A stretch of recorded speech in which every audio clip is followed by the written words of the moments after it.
Good, Justin. All right, it's time for the Bell Breakdown. Josh Bell is here to talk about the big one, Avengers Endgame, the 3 hour and 1 or 2 minute. I don't know. Something that like extra that. 1 minute that really makes the difference, I Right. think. Yeah. Well, did it make a difference? What did you think? It's very long. Okay. Yes. I enjoyed it. I think this is the kind of movie that really, it does not matter what I say about it. People are going to go see it. They've probably already seen it. They've been up all night since last night, seeing it multiple times.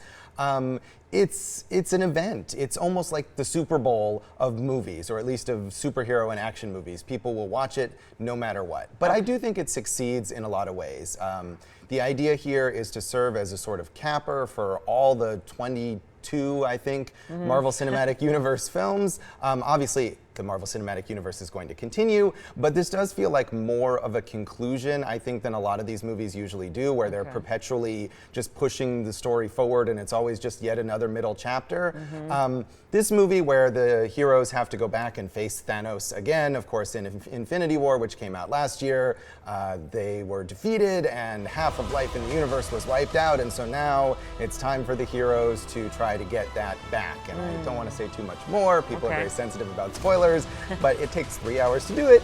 I think this movie is a little less cluttered than Infinity War, which was also very long and full of basically every character from every Marvel movie. This one has a little more room to breathe, maybe sometimes a little too much room at times, but I think it gets more into the character emotions, especially of Iron Man and Captain America, who are kind of the leaders here of the Marvel Universe, and they really get a nice moment in this movie to kind of spotlight them and their relationship and how they lead the Avengers.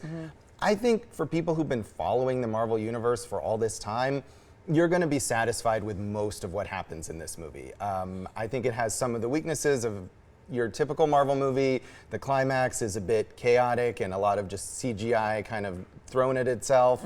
But the middle hour of this movie especially, and again, I don't want to say too much, but has a lot of fun stuff that really pays off for people who paid attention to these movies in the past. So yeah, I mean, if you're not an Avengers fan or if you haven't seen all the movies, you probably have no business seeing this movie, but they're so popular that many people have, and they're going to enjoy it. I was going to ask that. Like, I've seen here and there. I think the Ant one. And yeah, so I shouldn't go see this. Yeah, if you haven't really followed the Marvel movies, I mean, unlike some of them which really stand alone well, this really requires not only having a good understanding of the Avengers movies, but a lot of the individual Captain America and Thor and Iron Man. There's just so many callbacks and so many continuity bits that I think you'd be totally lost if you're not a fan. But there are so many fans that this movie is going to have a massive audience. And for the people who are fans, who really kind of pick this stuff apart a lot, they're going to really get a lot out of this movie. I think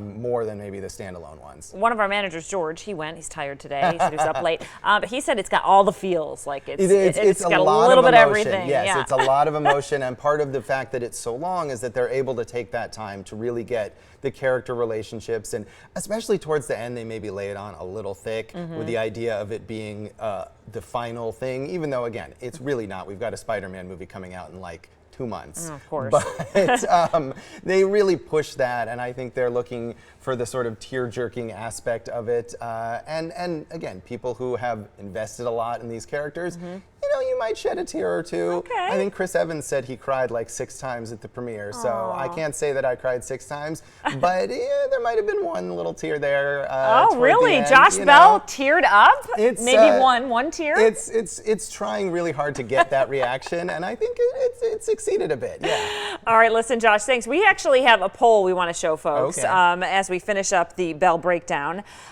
You probably heard, you know, obviously us just talk about that if you've been tuning in the whole last 4 minutes. But are you going to see Avengers is the big question this weekend. We actually started a Twitter poll, and right now it looks like kind of split on whether people will see it or not. But that might be due to the fact, like you said, some people don't follow it, but a lot of people do. Right. If you're a follower of these movies, you're going to go see it. If you haven't cared before, there's really no reason for you to care now. All right. I love it. Thanks for the breakdown, Josh. We'll be back after this.